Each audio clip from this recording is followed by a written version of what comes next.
Hello everybody. The title of my conference paper is Social Robots, a Bridge Between the Two Cultures. In a famous lecture held in Cambridge in 1959, Charles Noe introduced an expression which is still used today to stress the divide between the natural sciences and the humanities, namely the two cultures. Snow emphasized a problem of incommunicability between different types of learned citizens which affect modern industrial societies. On the one hand, there are intellectuals, experts in the humanities, literary persons who read and write books. They are mostly interested in the psychological, moral or social aspects of life. For them, novels, history, poetry, plays are like bread and butter. But they completely ignore physics, biology and engineering. They are natural Luddites. On the other hand, there are natural scientists and engineers that are experts in the pure and applied sciences. They feel at home in what Snow calls the industrial society of electronics, atomic energy and automation. However, they are hyper-specialized and therefore almost completely ignorant of traditional culture and the humanities. According to Snow, they do not read books, they are in a sense illiterate. Both tribes are formed by very intelligent persons, who are anyway incapable of understanding each other. Snow recognized that, at least potentially, the social sciences are the third culture which can fill the gap between the two cultures. And he gives some examples of social scientists studying industrial society. Still, the social sciences are more often seen by physicists and engineers as closer to the humanities than to the natural or technical sciences. In other words, we still have two cultures around that find it difficult to integrate and comprehend each other. Active and fruitful collaboration between the two cultures is possible, in my honest view, my honest opinion. But by effective collaboration, I mean specialists of the humanities and the social sciences working side by side with experts of the natural sciences and engineering on the same project, not just studying from the outside the industrial society. One of the fields in which effective collaboration is possible is social robotics. As Corinna Lathan and Geoffrey Ling wrote in a popular science magazine, like most robots, social robots use artificial intelligence to decide how to act on information received through cameras and other sensors. Such robots need to acquire the ability to respond in ways that seem lifelike, and this is possible only if designers have the necessary knowledge on how perceptions form, what constitutes social and emotional intelligence, and how people can deduce other thoughts and feelings. So this research, my research, aims to show to which extent we are already moving in this direction. So this is a research in the field of scientometrics or trend analysis, if you want.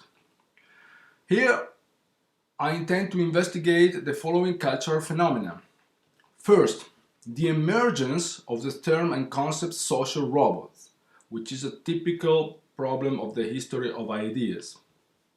Second, the relative and absolute frequency of the term social robots in the scientific literature.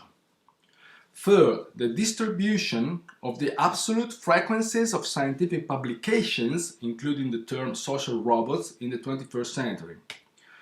Fourth, the state of proximity of two couples of terms, such as social robots plus sociology and social robots plus social work. And here, by state of proximity, I mean the compresence or togetherness of the two terms in the same publication. Fifth, the theoretical or instrumental relations between, respectively, the terms social robots and sociology and the terms social robots and social work. Which are the methods I used to implement my research?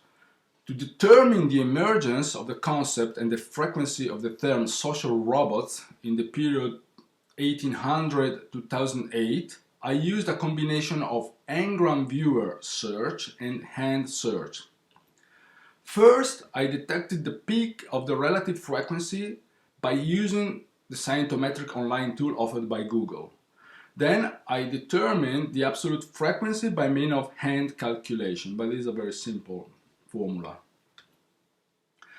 The distribution of the absolute frequency of the publications, including the term social robots, have been detected by collecting data in Google Scholar. Graphs have been built by entering data into Excel. So the same technique has been adopted to determine the state of proximity. Finally, to reconstruct the possible theoretical or instrumental relations between the different terms and concepts, I left quantitative analysis and ventured into qualitative analysis. So given the large number of items detected, I focused only on a few exemplary cases, choosing on the basis of the criterion of their influence, which indicator is the number of citations, and novelties. So, which are the results, the finding, and the discussion? So, graph number 1 provides the relative frequency of the term social robots and information about its emergence in the history of ideas. As one can see, this term and concept emerged rather recently in the scientific literature. One can find sporadic early uses of the term social robots in the first half of the 20th century. However, initially, the expression was not used with its current meaning. For some time, the expression social robots was used metaphorically. It referred to human beings working in factories or offices in a very routinary way, or to individuals that uncritically obey to their leaders or adhere to the dominant lifestyle of society, as they were tools of machines. An example is 1952 book Process versus Power, Studies in Modern Culture by Eugene Newton Anderson, where experts are defined as social robots willing to serve any master. So we need to wait until 1974 to see the term social robot used in its current meaning. We find it in a booklet entitled Homo Cyberneticus, Artificial Psychology and Generative Microsociology, authored by Hans-Jürgen Holstein and Leonard Stahlberg. So here, the expression social robots is eventually used to indicate a specific type of machine and not of humans. So this is a quote from the book, we try to computer simulate the behavior of artificially intelligent social robots which, as side effects of their cognitive information processing or belief system handling, generate emotions and attitudes. So Holstein and Stahlberg write about social robot as a possibility by taking a futuristic perspective. So it is worth reporting also an example from recent literature where social robots are discussed as a reality. And here I may mention a 2009 book entitled Modern Machines Teaching Robots Right from Wrong by Wendell Wallach and Colin Allen. Here the authors write, roboticists, for example Hiroshi Ishiguro at Osaka University, are experimenting with social robots that have access to information a human might not have. A second important aspect revealed by graph number 1 is that since the emergence of the term, its use enjoys a rapid and steady growth. So quite significantly, the peak of the relative frequency is located in 2008, which is the last year covered by Ngram viewer. It is interesting at this point to determine the absolute frequency of the term, at least in the year of its momentum. So this calculation must be done by hand. We can see in Ngram viewer that in 2008 the relative frequency amounts to 0.00003649%, 60 under the point. Google makes raw data available to all Ngram corpora online. In particular, we are interested in the total counts for the English corpus. And here you can see how it looks like. We need to find our line. Our line is 2008. It is the following one. How can we read this line? So this means that in 2008, approximately 200,000 books in English were published. They contain more or less 100 million pages and almost 20 billion words. So with a simple formula we can calculate the absolute frequency of the term social robots. As you can see, the number is 71. At this point, we need to extract data from a different and more inclusive database, naming Google Scholar, because Ngram Viewer does not cover the period 2009-2019. Besides, we are now interested in the frequency of the publications, including the terms, and not just the terms. 71, as you can see, is not a big number, so we need to know what happened after. As one can see in graph 2, in the last 2 decades, the annual distribution of scientific publications, including the term social robots, takes the form of continuous growth. Here, I provide just one example. The article, Assistive Social Robots in Elderly Care, a Review, that's the title, which appeared in the journal Gerontotechnology. It is exemplary of influential research. Indeed, up to now, this article, written by Josh Brookens, Marcel Henrich and Henk Rosendahl, has been quoted in at least 663 scientific works. This number, of course, keeps growing. The authors focus on assistive social robots, which are, this is a quote, a particular type of assistive robotics designed for social interaction with humans. They maintain that such robots could play an important role with respect to health and psychological well-being of elderly. In particular, they could provide companionship.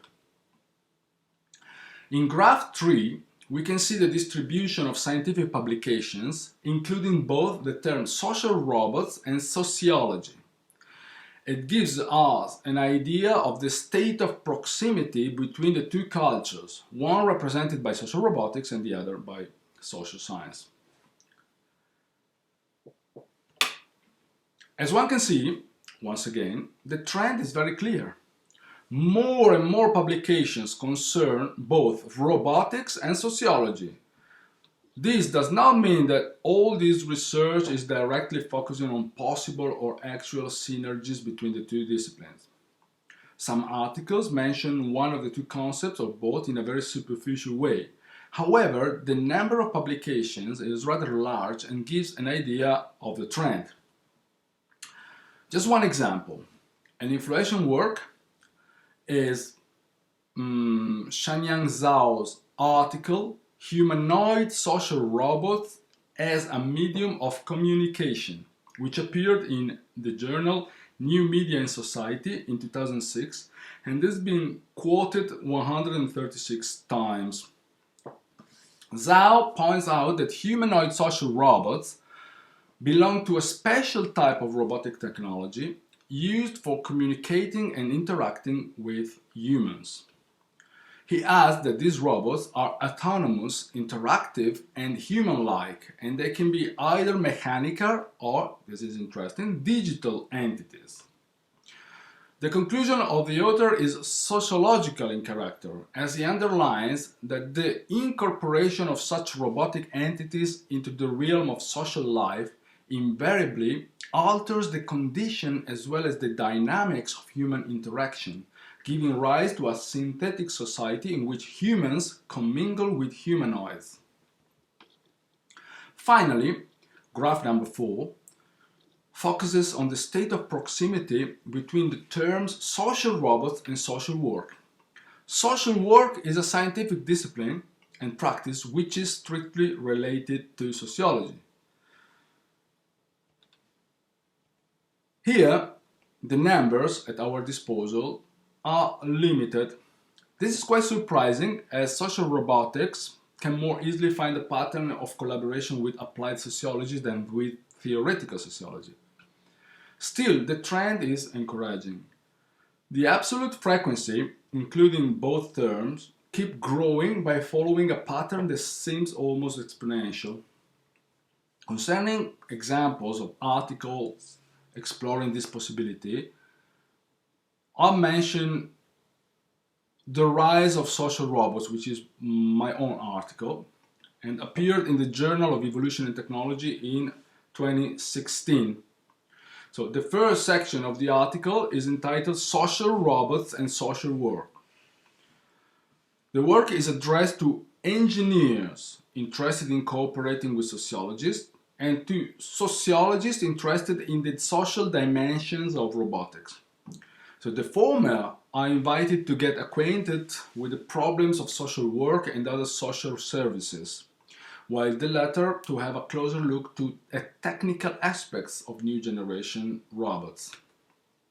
The conclusion is that as robots become more and more sophisticated, engineers will need the help of trained sociologists and psychologists in order to create personas and scenarios and to teach humanoids how to behave in various circumstances. The article mainly focuses on human-computer interaction and human-robot interaction, and by now it has been cited 38 times, and the interesting thing is that it was quoted by both sociologists and engineers. So here are the conclusions. So the quantitative analysis presented in this article shows rather unambiguously that there is a growing interest in sociological aspects of social robotics, as in social robotics per se. It seems that the next big thing in the field of robotic technologies will be machines capable of interacting with humans in a very sophisticated way and working either in the field of services or performing the role of companions in everyday life. The trend we found in scientific literature is confirmed by the trend in the manufacturing. Service robots is a wider concept than social robots, as it includes also intelligent vacuum cleaners or drones. In other words, the concept is designed to include all known industrial robots. Still, social robots used for social work purposes are included in the figure of medical robotics. And in this field, as in all other fields of robotics, the number of items keep growing, as the data provided by the International Federation of Robotics shows. So our qualitative analysis showed that there are different ways to deal with social robotics from a sociological point of view. Here I briefly summarize a few of these ways. First of all, a team of sociologists and engineers can observe, analyze, describe the interaction between humans and social robots and check the quality and the effectiveness of this interaction. Here, some research techniques typically implemented in sociological research, such as questionnaires, participant observation, focus interview, and so on, could be useful. Not all these research techniques can be implemented, as it is difficult, for instance, to collect information from people affected by dementia or from very young children. Sometimes social robots are designed to work with these categories of people. However, even observation and interpretation through the lens of sociological theory could be helpful. Engineers may be not acquainted with symbolic interactionism or ethnomethodology, but most sociologists certainly are. In turn, the knowledge acquired from a sociological perspective can be applied by engineers and programmers to improve their machines. So sociologists can also study the process of robotization from the outside, that is, by assuming a macro-sociological perspective, and try to figure out how our society will change when legions of social robots will populate our homes, streets, and workplaces. In this case, however, it would be useful for social scientists to learn more about robotics from a technical point of view. This can be done with the help of engineers by resorting to expert interviews. In any case, the development of real dialogue and effective collaboration between the two cultures, and in particular between robotics and sociology, cannot be further postponed. And this is my conclusion, and is also a hope. So, thank you for your attention. I hope that this was interesting for you.